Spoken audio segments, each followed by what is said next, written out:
We're with East Grand Rapids football coach Casey Longo. Casey, thanks for coming to Media Day today here at Comstock Park. You guys went 6-4 last year, lost to Muskegon, I believe, in the fourth round of the playoffs.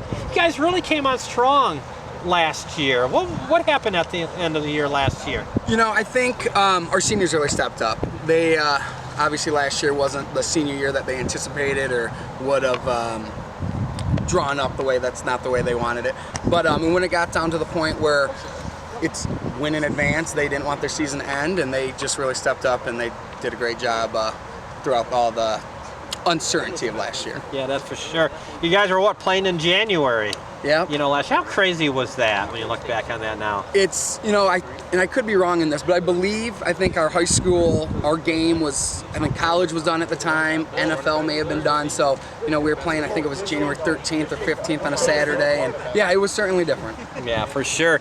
Well, that strong finish last year, does that give you some momentum coming into the 2021 season? How does that transition to this year? Yeah, I mean, obviously we hope so. We've got some guys that are returning that played some significant minutes for us last year, but every season's different. You know, every team's makeup's different, so it's kind of starting fresh. You know, last year's, you know, those scores don't carry over, so we've got our work to do starting week one. All right.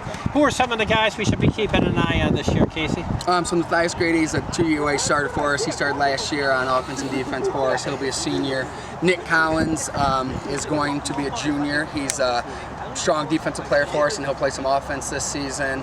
Josh Klug is a returning offensive lineman, offensive guard, and Hayden Bentley is coming back at center. So we've got some strong pieces that we returned from last year. Fantastic. The OK White looks as tough as ever, I would have to imagine. Yeah, the OK White's certainly challenging. I mean, from top to bottom throughout the league, you've got to be ready to go every Friday night, and you know, strong programs, well-coached teams, tough kids. So yeah, it's a lot of fun to compete in the OK White thing. Well, not only the White though. I see you open up against Zeeland West. Yep. Always tough, and then South Christian, which made a nice run last year there too. So you guys are certainly going to be battle tested before you even get to the White. Right. Yeah. I mean, you look at our 9-game schedule, which, you know, it's daunting. So we're looking at Zeeland West week 1, and Coach Shillitoe, I mean, what can you say? I mean, he's the best in the business right now, and his teams are always well prepared, tough kids, incredible program. So yeah, we'll have our work cut out first week 1. Fantastic. East Grand Rapids Pioneers, you host Zeeland West. We do, correct. They open up against Zeeland West. Should be a great game. Coach, thanks for joining us Appreciate today. it. Thank you. You bet.